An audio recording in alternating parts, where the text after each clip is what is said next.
Let's start our today's topic semi autonomous structure. तो cell में जो हमें सेमी ऑटोनोमस ऑर्गेनेल्स देखने को मिलती है that is mitochondria and plastid. तो किसी भी सेल के अंदर विद इन द सेल एक सेल होता है that is semi autonomous structures. मान लो ये एक सेल है और इस सेल्स के अंदर हमें जो ऑर्गेनेली देखने को मिलती है वो एक कंप्लीट सेल्स होते हैं, जैसे कि माइटोकॉन्ड्रिया हो गया, उसके अंदर एक कंप्लीट सेल है, और एक प्लास्टिड हो गया। तो इनको आज हम डिस्कस करेंगे। इन दोनों ऑर्गेनेलीज में अपना एक डीएनए होता है और ये सर्कुलर होता है, डबल स्टैंडर्ड डीएनए होता है, और इनके अंदर ही अपना एक आरएनए होता है और राइबोसोम्स होते हैं। जो राइबोसोम्स इन ऑर्गेनेलीज में देखने को मिलते हैं that is 70S type of ribosomes. ये जो ऑर्गेनेलीज होती हैं ये साइटोप्लाज्मिक इनहेरिटेंस में रोल प्ले करती हैं, जिसे मैटरनल इनहेरिटेंस भी कहते हैं। कि जिस तरह से ये एक माइटोकॉन्ड्रिया है, इस माइटोकॉन्ड्रिया में एक न्यूक्लियस है और न्यूक्लियस में यहाँ राइबोसोम्स भी हैं। राइबोसोम से प्रोटीन, न्यूक्लियस में डीएनए है, डीएनए से राइबोसोम, डीएनए से आरएनए और आरएनए से प्रोटीन की सिंथेसिस होती है। तो ये माइटोकॉन्ड्रिया में प्रोटीन की सिंथेसिस होती है। इसी तरह से जो प्लास्टिड होते हैं, ये प्लास्टिड का स्ट्रक्चर है जिसमें ये ग्रेना है और ग्रेना की सिंगल यूनिट को हम थैलाकॉइड बोलते हैं। इस तरह से देखने को मिलते हैं। तो इसमें अपना एक न्यूक्लियस होता है। इस न्यूक्लियस के अंदर डीएनए, डीएनए से आरएनए और आरएनए से इस तरह से प्रोटीन की सिंथेसिस होती है और इसमें राइबोसोम भी देखने को मिलते हैं। तो ये जो माइटोकॉन्ड्रिया और प्लास्टिड हैं, इनमें अपना डीएनए है, आरएनए है और राइबोसोम्स हैं, but they are also dependent upon nuclear gene. तो ये लेकिन न्यूक्लियस पे भी डिपेंड करते हैं। ये न्यूक्लियस है, न्यूक्लियस के अंदर जैसे डीएनए है, डीएनए से आरएनए, फिर आरएनए से प्रोटीन बनता है ईआर में। तो ये प्रोटीन जो हैं वो ज़रूरी होते हैं इन प्लास्टिड्स के लिए या माइटोकॉन्ड्रिया के लिए। तो माइटोकॉन्ड्रिया और प्लास्टिड जो हैं वो डिपेंड करते हैं न्यूक्लियर जीन पर भी फॉर सम प्रोटीन, कुछ प्रोटीन के लिए। इसीलिए हम इन्हें सेमी ऑटोनोमस स्ट्रक्चर कहते हैं। दूसरा हमने बात की थी साइटोप्लाज्मिक इनहेरिटेंस क्या होता है। तो साइटोप्लाज्मिक इनहेरिटेंस का मतलब होता है जो जीन सेल्स के अंदर होती हैं उन्हें न्यूक्लियर जीन, जो न्यूक्लियस के अंदर बनती हैं उन्हें न्यूक्लियर जीन कहते हैं। जो साइटोप्लाज्म में सेल्स होते हैं उनके अंदर होती हैं उन्हें साइटोप्लाज्मिक जीन कहते हैं। जैसे कि माइटोकॉन्ड्रिया और प्लास्टिड में डीएनए हमें देखने को मिलता है।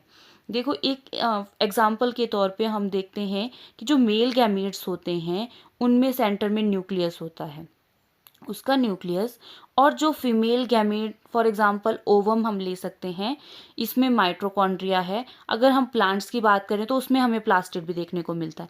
ये साइटोप्लाज्म के अंदर होता है और साथ में न्यूक्लियस होता है।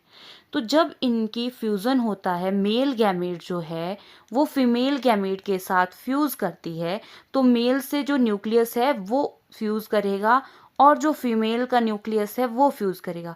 तो यहाँ पे न्यूक्लियस का फ्यूज़न तो हमें देखने को मिलता है, साथ में जो साइटोप्लाज्म होता है वो सिर्फ और सिर्फ किसका होता है, ओवम में मदर का ही होता है। तो जो जाइगोट बना, उस जाइगोट में हमें जो न्यूक्लियर जीन देखने को मिलेंगी वो पेरेंटल होती हैं। उसमें मेल का कंट्रीब्यूशन और फीमेल का कंट्रीब्यूशन दोनों का होता है। लेकिन जो साइटोप्लाज्मिक जीन होती हैं वो सिर्फ और सिर्फ मैटरनल होती हैं। इसलिए साइटोप्लाज्मिक जीन को जो है मैटरनल या एक्स्ट्रा क्रोमोसोमल जीन भी कहा जाता है। चलो सबसे पहले बात करते हैं अब माइटोकॉन्ड्रिया की। Mitochondria double membrane cell organelle होती है।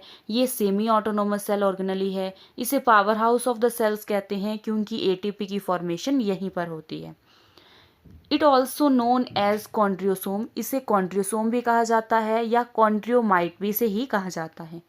मिनिमम नंबर अगर क्रोमोसोम देखा जाए, एक सेल में सिर्फ एक क्रोमोसोम, एक सेल में एक ही माइटोकॉन्ड्रिया देखने को मिलता है माइक्रोस्टेरिस एल्गी में, और मैक्सिमम नंबर ऑफ माइटोकॉन्ड्रिया देखने को मिलती हैं चायोज, जिसे जायंट अमीबा भी कहा जाता है। 5 लाख पर सेल देखने को ये मिलता है। और माइटोकॉन्ड्रिया जो है वो दोनों में देखने को मिलता है, प्लांट्स में भी और एनिमल सेल में भी। फर्स्ट इसको ऑब्जर्व किया था कॉलिकर ने in striated muscles of leg of insects, और इसको नेम दिया था सार्कोसोम। तो सबसे पहले ऑब्जर्व किया था कॉलिकर ने striated muscles of leg of insects में, और नेम इसे सार्कोसोम दिया था। थाई मसल जो कॉकरोच की होती है उसमें देखा गया था। फिर फ्लेमिंग ने इसको नाम दिया फेला, ऑल्टमैन ने इसे नाम दिया bioplast, Benda gave the term mitochondria, Benda ने दी है term mitochondria. In plants, mitochondria was first observed in the leaf of the Nymphia by Mavis. First largest cell organelle of animal cell की है mitochondria, और plants की second largest है mitochondria. Animals में first है और प्लांट्स में second है। तो प्लांट्स में फर्स्ट कौन सी हुई, दैट इज प्लास्टिड। प्लास्टिड है प्लांट्स की first largest cell organelle. Mitochondria का जो डीएनए होता है single circular double stranded DNA होता है, एक ही होता है, वो सर्कुलर होता है और डबल स्ट्रैंडेड होता है। विदाउट हिस्टोन प्रोटीन होता है, जैसे कि हमने बैक्टीरिया में भी डिस्कस किया हुआ है।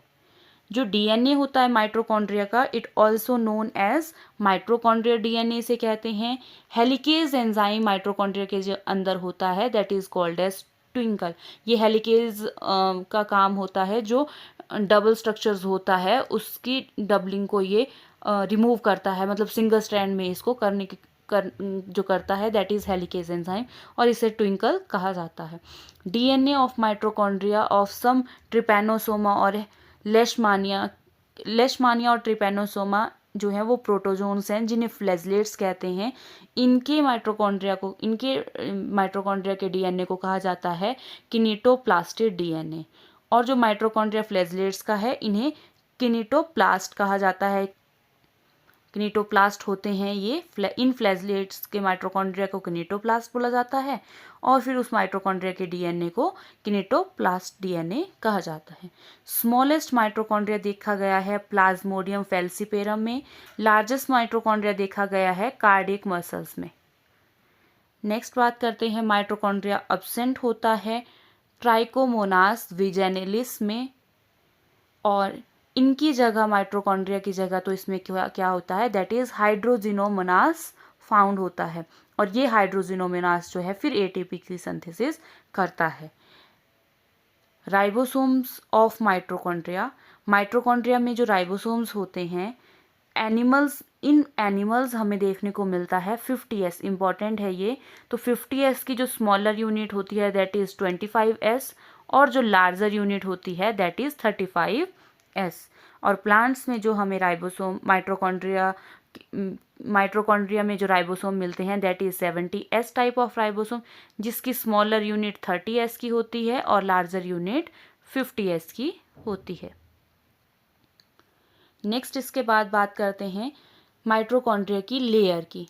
तो क्योंकि डबल मेम्ब्रेन होता है तो इसकी जो आउटर मेम्ब्रेन होती है वो पोरस होती है, ड्यू टू पोरिन प्रोटीन उसमें प्रेजेंट होता है, और इनर मेम्ब्रेन जो होती है वो लिपिड की होती है, और कौन सा लिपिड होता है, कार्डियोलिपिन इसमें देखने को मिलता है, जिसे फॉस्फोलिपिड कहते हैं।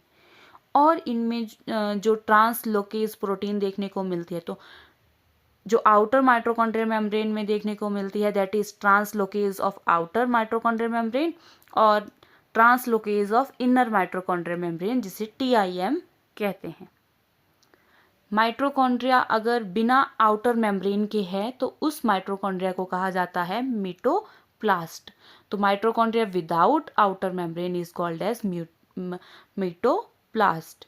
और माइट्रोकॉन्ड्रिया में जो स्टेनिंग की जाती है that is Janus B green या जेनेटियन वॉयलेट।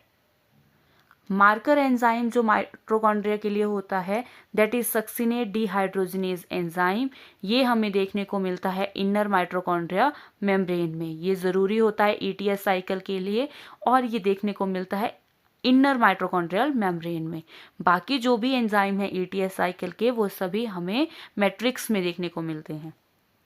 अब बात करते हैं डायग्राम, माइट्रोकॉन्ड्रिया का जो स्ट्रक्चर होता है वो कैसा होता है। तो इसमें हमें आउटर मेम्ब्रेन देखने को मिलती है क्योंकि डबल मेम्ब्रेन है, और एक इनर मेम्ब्रेन होती है। आउटर और इनर के बीच में जो स्पेस होता है that is peri mitochondrial space उसे कहते हैं, या इंटर माइट्रोकॉन्ड्रियल स्पेस उसे कहते हैं। जो इनर मेम्ब्रेन होती है उसमें हमें फिंगर लाइक प्रोजेक्शन देखने को मिलती है इस तरह से। उस फिंगर लाइक प्रोजेक्शन को कहा जाता है क्रिस्टिए। और इन क्रिस्टे के ऊपर हमें जो स्ट्रक्चर देखने को मिलते हैं जिन्हें हम ऑक्सीजोम कहते हैं, इस ऑक्सीजोम में हमें 2 यूनिट देखने को मिलते हैं जिसे हम F0 और Fi पार्टिकल्स या F1 पार्टिकल कहते हैं। अब हम इस स्ट्रक्चर को डिस्कस करते हैं, क्या क्या हमें इसमें देखने को मिलता है। Outer membrane, inner membrane, permit space जिसे इंटर माइटोकॉन्ड्रियल स्पेस कहते हैं, और माइटोकॉन्ड्रिया के अंदर जो बाकी बच गया है उसमें माइटोकॉन्ड्रियल मैट्रिक्स देखने को मिलता है। और साथ में हमने बीच में एक double stranded single circular DNA देखने को मिलता है और राइबोसोम्स भी देखने को मिलते हैं। जो आउटर मेम्ब्रेन होती है ये मोर परमिएबल होती है ड्यू टू इसमें पोरिन प्रोटीन होती है, और इनर माइटोकॉन्ड्रियल में हमें कार्डियोलिपिन प्रोटीन देखने को मिलती है जो कि फॉस्फोलिपिड होता है, कार्डियोलिपिन देखने को मिलता है। और इनर माइटोकॉन्ड्रियल मेम्ब्रेन की जो इनफोल्डिंग होती है उसे क्रिस्टे कहा जाता है, जिसमें हमें F0 एंड F1 पार्टिकल देखने को मिलते हैं जिन्हें हम ऑक्सीजोम कहते हैं। जो परमिट स्पेस है, इंटर माइटोकॉन्ड्रियल स्पेस है, उसमें जो कंसंट्रेशन होती है H पॉजिटिव की वो ज़्यादा होती है due to more H positive, low pH, acidic pH वहाँ होता है। माइटोकॉन्ड्रियल मैट्रिक्स में H पॉजिटिव की कंसंट्रेशन कम होती है, उनकी हाई pH होता है, मतलब बेसिक होते हैं, और उसी में हमें देखने को मिलते हैं ribosome, double stranded circular DNA देखने को मिलता है, और हमें आरएनए भी देखने को मिलता है।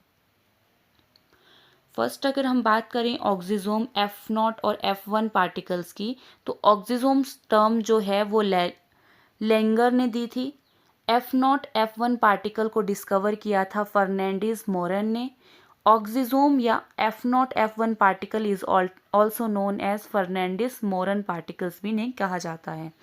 It also called as elementary particles भी कहा जाता है, और ये यूनिट होते हैं माइटोकॉन्ड्रिया की। Michaelis and Kingsbury first demonstrated that mitochondria role play करता है सेलुलर रेस्पिरेशन, जिसे हम ETS में भी हम इसकी बात करते हैं। तो ये माइटोकॉन्ड्रिया रोल प्ले करता है सेलुलर रेस्पिरेशन का, ये ATP सिंथेसिस में रोल प्ले करता है। F0 और F1 जो पार्टिकल होते हैं, ये F0 पार्टिकल जो हैं और जो F1 पार्टिकल हैं, तो F0 particle trans membrane protein में हमें देखने को मिलते हैं। ट्रांस मेम्ब्रेन जो है, जब हम लिपिड का स्ट्रक्चर बनाते हैं बाई लेयर का, तो उसके लिए रिस्पॉन्सिबल होते हैं और ये मूवमेंट ऑफ प्रोटॉन करते हैं। F0 पार्टिकल एक्सट्रिंसिक प्रोटीन पे या पेरिफेरल प्रोटीन पे हमें देखने को मिलते हैं जो रिस्पॉन्सिबल होते हैं ATP सिंथेसिस के। जो F0 पार्टिकल में हमने कहा कि ये प्रोटीन पे देखने को मिलते हैं, इन्हें F0 पार्टिकल इसलिए कहा गया था या FO पार्टिकल इसलिए कहा जाता था क्योंकि इसमें जो देखा गया था वो ओलिगोमाइसिन एंटीबायोटिक को इसमें देखा गया था। तो जब माइटोकॉन्ड्रिया की डिस्कवरी हुई थी तो इसमें जो देखे गए थे पार्टिकल, F0 पार्टिकल देखे गए थे, वो ओलिगोमाइसिन के थे, इसलिए इसका नाम F0 पार्टिकल रखा गया था। अगर हम F0 और F1 की स्ट्रक्चर की बात करें तो F1 में हमें जो प्रोटीन देखने को मिलते हैं अल्फ़ा 3, बीटा 3, गामा, एप्सिलॉन और डेल्टा देखने को मिलता है, और F0 या FO में हमें देखने को मिलता है A, B2, C 9 to 12 units उसके देखने को मिलते हैं। ये मेनली काम करते हैं जैसे कि रोटेटरी मशीन की तरह ये काम करते हैं, और ATP सिंथेसिस इससे होती है। तो ATP सिंथेसिस में मेनली जो रिस्पॉन्सिबल होते हैं दैट इज़ F1 पार्टिकल, और जो movement of proton H proton की जो मूवमेंट होती है due to this FO particle. Mitochondria of cell, जितने भी माइटोकॉन्ड्रिया होते हैं सेल्स में, all mitochondria of a cell is called as कॉन्ड्रियोसोम।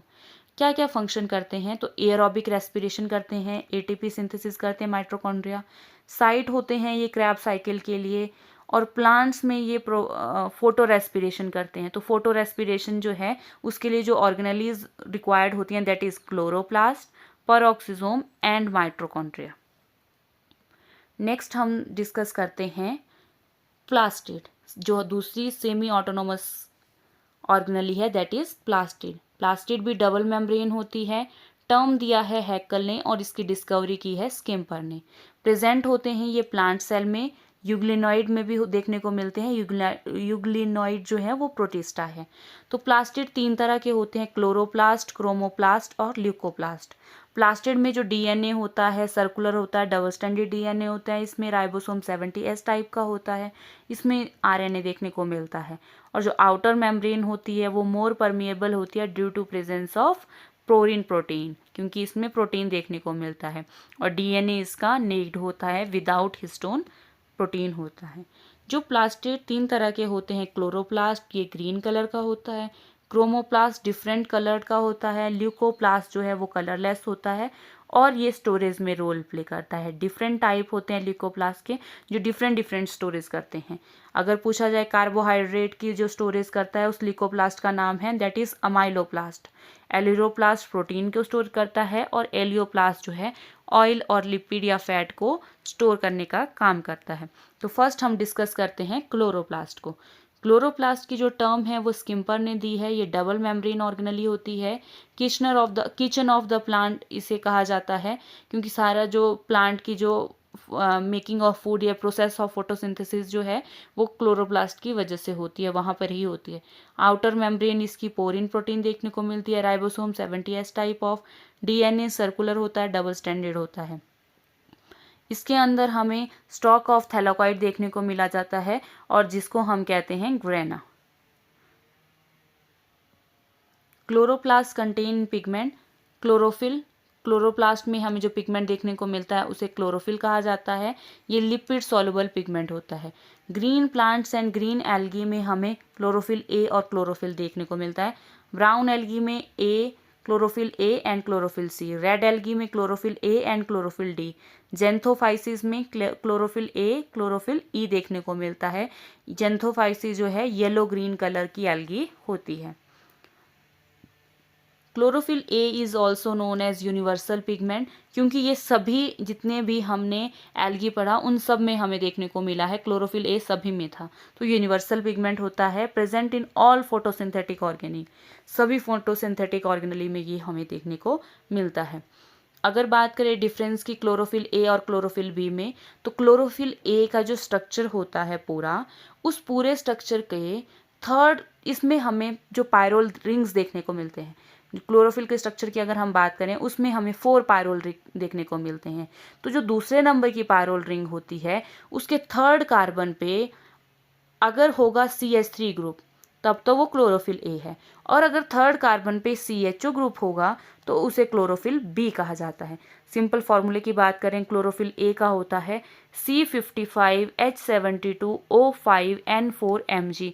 ये Mg जो है वो सेंटर में हमें मॉलिक्यूल देखने को मिलता है। क्लोरोफिल बी की बात करें C55H70O6N4Mg। तो इसमें यहाँ पे 2 H कम है, क्योंकि यहाँ पर थे CHO, तो यहाँ पे H जो है वो 1 है और इधर H 2 है, तो 2 कम है यहाँ पे। तो क्लोरोफिल बी में 2 H कम होंगे, लेकिन इसमें एक O ग्रुप एक्स्ट्रा होता है, तो 1 O जो है इसमें हमें ज़्यादा देखने को मिलता है, इसलिए O6 होता है।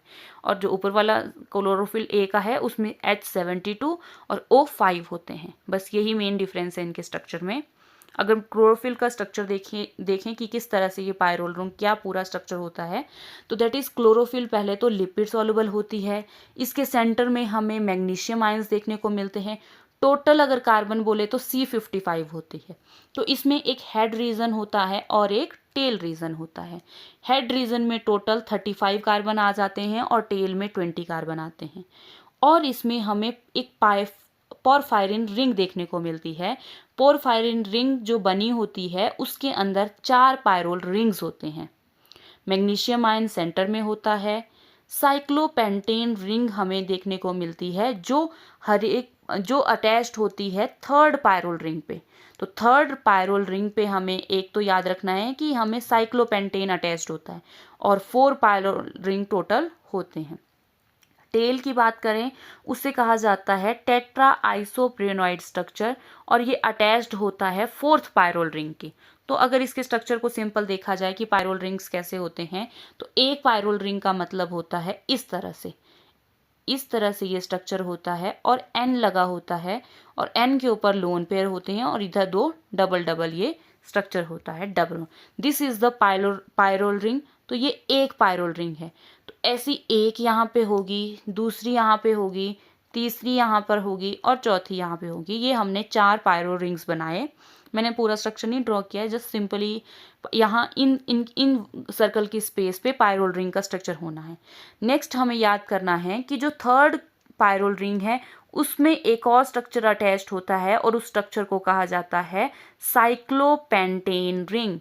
तो यहाँ पे साइक्लोपेंटेन रिंग अटैच्ड होती है और जो सेकंड पायरोल रिंग है उस सेकंड पायरोल रिंग के थर्ड कार्बन पे चेंजेस।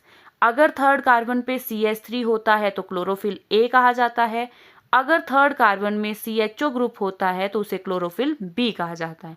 दोनों के फॉर्मूले जो हैं वो हमने ऑलरेडी डिस्कस कर लिए हैं। अब जो ये पायरोल रिंग है वो एक दूसरे से जिस बॉन्ड से जुड़ी होती हैं उस बॉन्ड को कहा जाता है मिथाइलिन बॉन्ड। और फोर्थ कार्बन के साथ टेल अटैच्ड होती है और टेल में होते हैं 20 कार्बन। तो ये बेसिक स्ट्रक्चर है जो क्लोरोफिल A और B में हमें देखने को मिलता है। और क्लोरोफिल B में डिफरेंस की बात की जाए तो क्लोरोफिल A में यूनिवर्सल पिगमेंट होता है क्लोरोफिल A और क्लोरोफिल B जो में है इसे एसेसरी पिगमेंट कहा जाता है। यूनिवर्सली पिगमेंट इसमें 3 होते हैं और इसमें एसेसरी पिगमेंट 1 होता है। क्लोरोफिल A जो है वो प्रेजेंट होती है फोटोकेमिकल रिएक्शन सेंटर में और it contain CH3 group at third of second pyrrole ring. जो सेकेंड पायरोल रिंग है उसके तीसरे कार्बन पे CH3 जुड़ा होता है क्लोरोफिल A में और मैक्सिमम एब्जॉर्प्शन जो ये करता है ये रेड लाइट की करता है। क्लोरोफिल B जो है वो प्रेजेंट होता है एंटीना मॉलिक्यूल या LHC मॉलिक्यूल, जो हम लाइट हार्वेस्टिंग कॉम्प्लेक्स जिसे कहते हैं उसमें हमें क्लोरोफिल B देखने को मिलता है। क्लोरोफिल B में हमें जो CHO ग्रुप होता है वो सेकेंड पायरोल रिंग के थर्ड कार्बन पे देखने को मिलता है और ये मैक्सिमम एब्जॉर्प्शन करता है ब्लू रीजन की। अब ये LHC क्या होता है? फोटोसिस्टम 1 और फोटोसिस्टम 2। फोटोसिस्टम 1 जो होता है ये हमें देखने को मिलता है, इसमें हमें PCR देखने को मिलता है, मतलब होता है फोटोकेमिकल रिएक्शन सेंटर। जैसे ये एक बीच में सेंटर है, इस सेंटर में हमें देखने को मिलता है क्लोरोफिल A और ये जो वाइट कलर के साइड में हमें छोटे छोटे मॉलिक्यूल देखने को मिलते हैं इन्हें कहा जाता है एंटीना मॉलिक्यूल या LHC। ये जो PCR है फोटोकेमिकल सेंटर ये P700 ये 700 नैनोमीटर की वेवलेंथ को एब्जॉर्व करता है और इसमें हमें देखने को मिलता है क्लोरोफिल A। तो क्लोरोफिल A होता है P700 में और इसके बाहर जो मॉलिक्यूल हैं जिन्हें एंटीना मॉलिक्यूल या LHC कहा जाता है इसमें हमें देखने को मिलता है क्लोरोफिल B, फाइकोबिलियंस, कैरोटीनॉइड्स। तो इसी तरह फोटोसिस्टम 2 में भी सेम होता है, PCR 2 होता है इसमें और LHC सेकेंड होता है। जो इसमें रिएक्शन सेंटर होता है फोटोकेमिकल रिएक्शन PCR 2 वो होता है P680। ये 680 नैनोमीटर की वेवलेंथ या उससे ज़्यादा की वेवलेंथ को एब्जॉर्व करता है फोटोसिस्टम सेकेंड। क्लोरोफिल A इसके बीच में होता है और जो ये वाइट कलर के मॉलिक्यूल हैं इन्हें कहा जाता है LHC या एंटीना मॉलिक्यूल और इसमें भी देखने को मिलता है क्लोरोफिल B, फाइकोबिलियंस, कैरोटीनॉइड्स। अब ये फोटोसिस्टम 1 और फोटोसिस्टम 2 कहाँ होते हैं? तो ये एक क्लोरोप्लास्ट का स्ट्रक्चर है, डबल मेम्ब्रेन होता है ये क्लोरोप्लास्ट का स्ट्रक्चर। तो इसमें हमें देखने को मिलता है इस तरह से ये स्ट्रक्चर और ये जो ये पूरा स्ट्रक्चर है दैट इज ग्रेना और इसके एक एक यूनिट को थैलाकॉइड कहा जाता है। तो ये पूरा स्ट्रक्चर है ग्रेना और इसके ग्रेना को ग्रेनल लैमेले भी कहा जाता है। एक यूनिट के इसको थैलाकॉइड कहा जाता है। इसमें हमें सर्कुलर डबल स्ट्रैंडेड DNA देखने को मिलता है, 70S टाइप ऑफ राइबोसोम देखने को मिलते हैं। बीच के मैट्रिक्स को हम स्ट्रोमा कहते हैं। अब एक ग्रेना दूसरे ग्रेना से जब जुड़ा होता है, स्ट्रोमा में ये जुड़ता है तो उसे स्ट्रोमा लैमेली कहा जाता है।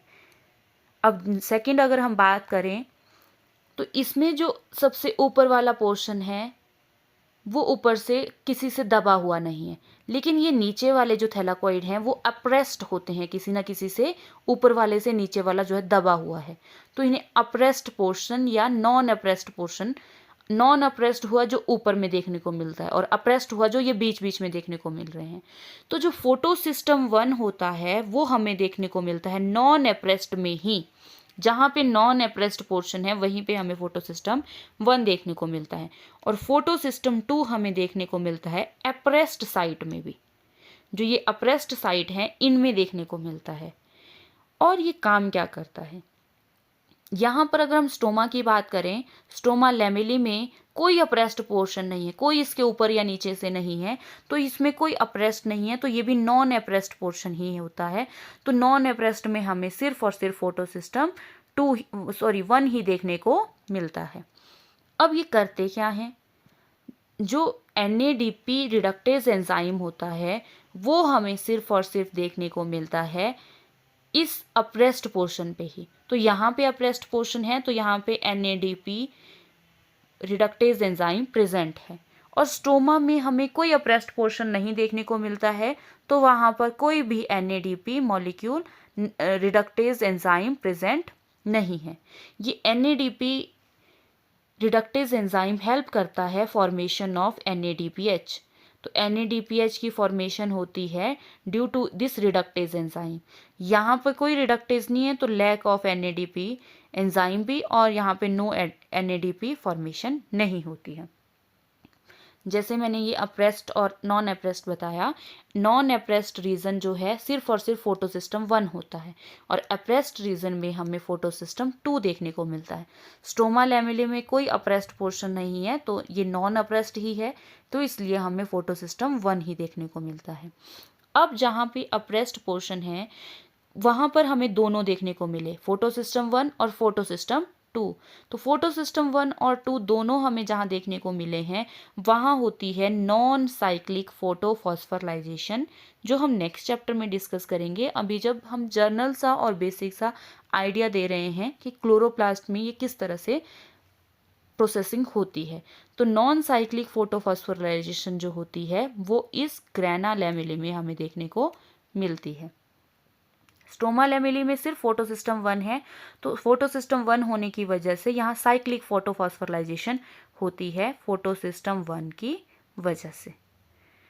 अप्रेस्ड और नॉन अप्रेस्ड पोर्शन में अगर बात की जाए, फोटो सिस्टम 1 जो है वो नॉन अप्रेस्ड रीजन है, तो जो अप्रेस्ड रीजन है इस तरह से दबा हुआ है या गहराई जो है फोटो सिस्टम 2 में है, तो इस अप्रेस्ड होने की वजह से यहाँ पे वाटर मॉलिक्यूल जो है वो स्टोर होता है। तो फोटोलाइसिस ऑफ वाटर, पानी का जो टूटना होता है वो हमें कहाँ देखने को मिलेगा, फिर एट द फोटो सिस्टम 2 ही देखने को मिलेगा। तो फोटोलाइसिस का मतलब splitting of water complexes, O2 evolving complex यहाँ बनते हैं, ऑक्सीजन में ये टूटता है, तो वो हमें देखने को मिलता है फोटो सिस्टम 2 में। अगर हम सिंगल थैलाकॉइड का स्ट्रक्चर निकालें यहाँ से, ये हमारे पास ग्रैना है और ग्रैना की एक यूनिट को थैलाकॉइड कहा जाता है, तो हमने एक यूनिट यहाँ से ले ली, 2 यूनिट ली, एक और लिया हमने इसमें ग्रैना, तो इसमें हमें देखने को मिलता है ग्रैना, ये इस थैलाकॉइड का ल्यूमन है, इसे ल्यूमन ऑफ थैलाकॉइड कहा जाता है। और जहाँ पे ये अप्रेस्ड रीजन है, इस अप्रेस्ड रीजन में water is split into H positive और O में ये टूट जाता है, तो ऑक्सीजन का इवोल्यूशन हमें यहाँ देखने को मिलता है। टुवर्ड्स ल्यूमन साइड या inner side of the thylakoid membrane water splitting complex जो है वो प्रेजेंट होता है। और चीज़ें जो यहाँ प्रेजेंट होती हैं that is 4 Mn 2 positive ions, 1 chlorine ion, 2 calcium ion और टायरोसिन डेरिवेटिव भी देखने को मिलते हैं। और इस थैलाकॉइड में हमें देखने को मिलते हैं वेरियस, इस तरह से एक थैलाकॉइड के ऊपर जो है ये स्ट्रक्चर प्रेजेंट होता है जिसे हम क्वेंटासोम कहते हैं, क्वेंटासोम या फोटोसिंथेटिक यूनिट कहते हैं। ये हमें इन थैलाकॉइड के ऊपर देखने को मिलते हैं। इसकी डिस्कवरी की है पार्क एंड बैगिन्स ने। एक क्वेंटासोम के लिए 1 क्वेंटासोम इक्वल टू 230 क्लोरोफिल, तो एक क्वेंटासोम को 230 क्लोरोफिल जो है रिक्वायर्ड होते हैं। इसमें क्लोरोफिल ए जो होता है वो 170 और 60 क्लोरोफिल बी। तो रेशो की बात की जाए तो अप्रोक्सीमेटली 3:1 की रेशो में ये देखने को मिलता है। तो क्लोरोप्लास्ट में हमें जो देखने को मिले दैट इज ग्रेना और स्ट्रोमा देखने को मिले। ग्रेना में हमने देखा फोटोसिस्टम 1 एंड फोटोसिस्टम 2 होते हैं जो लाइट रिएक्शन करते हैं। तो ग्रेना लैमेली में दोनों देखने को मिलते हैं, फोटोसिस्टम 1 एंड 2। तो नॉन साइक्लिक फोटोफॉस्फोराइजेशन वहाँ होती है। स्ट्रोमा लैमेली में हमें सिर्फ और सिर्फ फोटोसिस्टम 1 देखने को मिलता है जो साइक्लिक फोटोफॉस्फोराइजेशन करता है। इन दोनों को हम लाइट रिएक्शन कहते हैं। जो इसमें मैट्रिक्स बीच में होता है जिसे हम स्ट्रोमा कहते हैं, वहाँ जो प्रोसेस होती है वो डार्क रिएक्शन होती है जिसे हम कैल्विन साइकिल या C3 साइकिल बोलते हैं, और वो कहाँ होती है, स्ट्रोमा में देखने को मिलती है। लाइट रिएक्शन की बात करें तो लाइट रिएक्शन में नॉन साइक्लिक और साइक्लिक में जो डिफरेंस है, नॉन साइक्लिक मतलब दोनों फोटोसिस्टम इन्वॉल्व होते हैं, ग्रेना लैमेला में होती है ये। इसमें फोटोलाइसिस ऑफ वाटर भी होता है। फोटोलाइसिस ऑफ वाटर की वजह से ऑक्सीजन इवॉल्व होती है, ATP की भी फॉर्मेशन होती है और NADPH की भी फॉर्मेशन होती है, क्योंकि यहाँ पर एप्रेस्ड रीजन भी होता है और यहाँ पे NADPH रिडक्टेज एंजाइम भी प्रेजेंट होता है। साइक्लिक की बात करें उसमें सिर्फ और सिर्फ फोटोसिस्टम 1 ही इन्वॉल्व होता है। स्ट्रोमा लैमेली में ये प्रोसेस होती है। इसमें वाटर की फोटोलाइसिस नहीं होती है तो ऑक्सीजन भी इवॉल्व नहीं होगी। इसमें सिर्फ ATP फॉर्मेशन होती है, NADPH फॉर्मेशन नहीं होती है, क्योंकि यहाँ पे NADPH रिडक्टेज एंजाइम प्रेजेंट नहीं होता है। क्लोरोप्लास्ट के स्ट्रक्चर की बात करें तो ये पॉलीमॉर्फिक होता है और डाइमॉर्फिज्म भी शो करता है। पॉलीमॉर्फिज्म का मतलब ग्रीन प्लांट में, ग्रीन एल्गी में हमें देखने को मिलता है डिफरेंट शेप में। पॉली मतलब मैनी एंड मॉर्फिज्म मतलब फॉर्म्स। तो कप शेप्ड होता है क्लोरेला में और क्लेमाइडोमोनास में। गर्डल शेप होता है यूलेथ्रिक्स जिसे कॉलर शेप्ड कहा जाता है। स्पाइरल शेप होता है स्पायरोगेरा में। स्टार शेप होता है जिग्नीमिया में। डिस्क्वाइडल होता है वॉचेरिया में। रेटिकुलेट होता है उडोगोनियम या हाइड्रोडिक्टियोन में। इसी तरह से डाइमॉर्फिज्म मतलब इनकी जो लीव्स होती हैं वो दो फॉर्म शो करती हैं, मिजोफिल सेल्स एंड बंडरशील सेल, जिसे हम क्रेन्जेनोटमी कहते हैं, C4 प्लांट्स में देखने को मिलती है। मिजोफिल सेल्स में ग्रेनल क्लोरोप्लास्ट होता है ये, और बंडलशील सेल जो होते हैं वो ए ग्रेनल क्लोरोप्लास्ट होता है जिसमें ग्रेना अब्सेंट होता है। जिसमें ग्रेना प्रेजेंट होता है उसे ग्रेनल क्लोरोप्लास्ट बोलते हैं, और जिसमें अब्सेंट होता है that is a granal chloroplast जिसे हम बंडलशील सेल कहते हैं। दूसरे स्ट्रक्चर की बात करें क्लोरोप्लास्ट के अलावा दैट इज क्रोमोप्लास्ट। ये भी डबल मेम्ब्रेन लेयर होता है, डिफरेंट कलर प्रोवाइड करता है ये फ्लावर और फ्रूट को। तो रोडोप्लास्ट होता है रेड एल्गी में, ब्राउन एल्गी में फियोप्लास्ट, और ब्लू ग्रीन एल्गी में क्रोमेटोफोर्स प्रेजेंट होते हैं। नेक्स्ट थर्ड इसमें था ल्यूकोप्लास्ट जो स्टोरेज का काम करता है, ये कलरलेस होता है। एम्फाइलोप्लास्ट को स्टोरेज ऑफ कार्बोहाइड्रेट करता है। एलिरोप्लास्ट या प्रोटीनोप्लास्ट जिसे कहते हैं वो प्रोटीन को स्टोर करता है। एलियोप्लास्ट या लिपिडोप्लास्ट जो storage of oil and fats करता है। नेक्स्ट हम इसमें डिस्कस करेंगे नेक्स्ट दैट इज राइबोसोम।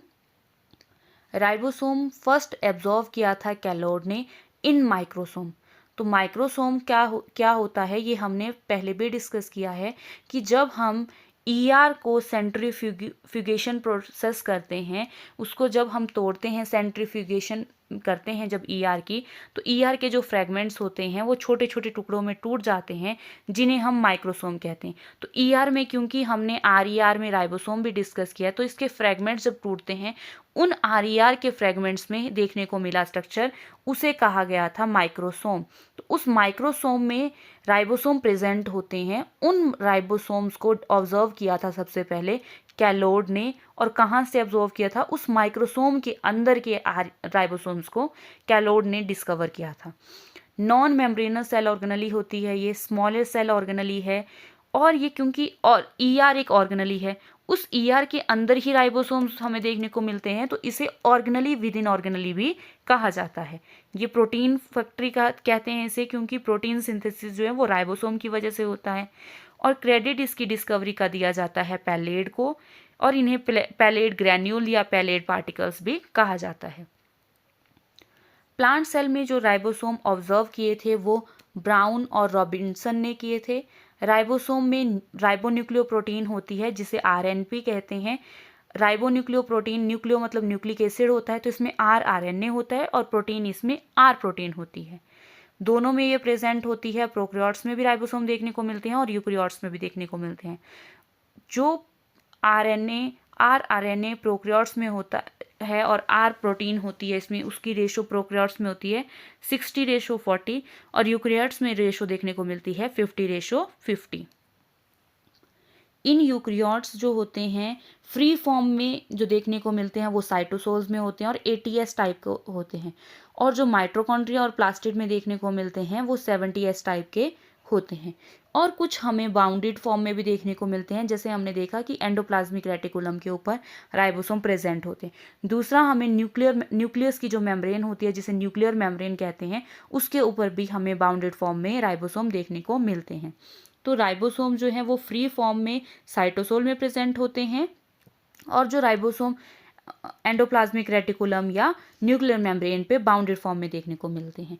तो फ्री फॉर्म राइबोसोम जो हैं वो फॉर्मेशन करते हैं पेरिफेरल प्रोटीन की, जिसे एक्सट्रिंसिक प्रोटीन कहते हैं, उसको बनाने का काम करते हैं। और synthesis protein for inside use के लिए ये होती है। तो जो साइटोसोल में जो राइबोसोम्स होते हैं वो जो ये प्रोटीन बनाते हैं, उस प्रोटीन का यूज़ सेल जो है वो अपने लिए ही यूज़ करता है। लेकिन जो बाउंडेड राइबोसोम हैं, वो बाउंडेड राइबोसोम फॉर्मेशन करते हैं इंटीग्रल और ट्रांस मेम्ब्रेन प्रोटीन को बनाने का काम करते हैं। और इसमें जो प्रोटीन बनती है एक्स्ट्रा सेलुलर प्रोटीन होती है। सेल के बाहर जो रिक्वायर्ड होती है, प्रोटीन की ज़रूरत होती है, उसको बनाने का काम ये राइबोसोम्स करते हैं, बाउंडेड राइबोसोम्स। अगर बात करें राइबोसोम्स यूकैरियोट्स और प्रोकैरियोट्स में कैसे होते हैं, यूकैरियोट्स में होते हैं ATS टाइप के और प्रोकैरियोट्स में होते हैं 70S टाइप के। तो ATS की जो स्मॉलर यूनिट होती है वो 40S होती है और इसकी लार्जर यूनिट होती है 60S होती है। इनके आगे भी सब यूनिट्स होती हैं। तो 40 की होती हैं 18S rRNA और 60 की होती है 5S rRNA, 5.8S rRNA, 28S rRNA। इसी तरह से 70 की जो स्मॉलर यूनिट होती है वो 30 और लार्जर जो है वो 50, 30S एंड 50S होती है। 30 की जो सब यूनिट्स होती हैं वो 16S rRNA होती है और 50 की स्मॉलर यूनिट जो होती है वो होती है 5S rRNA and 23S rRNA। इसी तरह माइटोकॉन्ड्रिया जो प्लांट्स में होते हैं, तो माइटोकॉन्ड्रिया में जो राइबोसोम्स होते हैं वो 70S टाइप के होते हैं। एनिमल्स के जो माइटोकॉन्ड्रिया होते हैं उसमें जो राइबोसोम्स होते हैं वो 55S के होते हैं। इनकी स्मॉलर यूनिट 25S की होती है और लार्जर यूनिट 35S की होती है। इसी तरह जो राइबोसोम प्रोकैरियोट्स में होते हैं या यूकैरियोट्स में होते हैं, वो जो राइबोसोम प्रोटीन सिंथेसिस करते हैं, तो एक mRNA पे बहुत सारे राइबोसोम्स होते हैं जिसे पॉलीराइबोसोम्स कहते हैं। प्रोकैरियोट्स में पॉलीराइबोसोम्स देखने को मिलते हैं। एक mRNA पे सेवरल राइबोसोम, तो पॉलीराइबोसोम्स देखने को मिलते हैं प्रोकैरियोट्स में। यूकैरियोट्स में एक mRNA पे एक ही राइबोसोम देखने को मिलता है जिसे मोनोसोम्स कहते हैं। अब ये बोथ जो दोनों यूनिट्स होती हैं ये जुड़ी होती हैं with the help of this magnesium ion. Magnesium ion की वजह से यहाँ पर ये दोनों यूनिट्स जुड़ी होती हैं। अब अगर इनकी कंसंट्रेशन मैग्नीशियम आयन की बहुत ज़्यादा हो जाए तो एसोसिएशन, जुड़ी रहती हैं ये दोनों सब यूनिट। अगर इनकी कंसंट्रेशन कम हो जाए तो डिसोसिएशन हो जाती है इन सब यूनिट की। और जो S होता है इसे कहा जाता है सेडिमेंटेशन कोफिशिएंट। इनडायरेक्ट हम मेज़र कर सकते हैं डेंसिटी और साइज को, और इसे और कहा जाता है सैडबर्ग यूनिट भी इसे कहा जाता है, जो 10⁻³ सेकेंड होती है। राइबोसोम जो बनते हैं, ribosomes sites of ribosome contain 3 sites होती हैं राइबोसोम में। इसका जो स्ट्रक्चर होता है, इसके स्ट्रक्चर में हमें 3 साइट्स देखने को मिलती हैं और उन साइट्स का नाम है, जो फर्स्ट हमें देखने को मिलती है that is A site. A site को हम अमीनो असाइल साइट भी कहते हैं। P साइट जिसे पेप्टाइडल साइट कहते हैं और E साइट जिसे हम एक्सिस साइट कहते हैं। जो स्मॉलर यूनिट होती है वो बाइंड करती है mRNA के साथ और जो लार्जर यूनिट होती है वो बाइंड करती है tRNA के साथ ड्यूरिंग द प्रोटीन सिंथेसिस, जब प्रोटीन सिंथेसिस बनना शुरू होता है उस समय। अगर स्टेनिंग करनी हो राइबोसोम तो उसकी स्टेनिंग के लिए यूज़ किया जाता है toluidine blue. This is all about the mitochondria, plastid and ribosome. अगर आपको मेरा वीडियो हेल्पफुल लगा हो, please like, share and subscribe. Thank you for watching.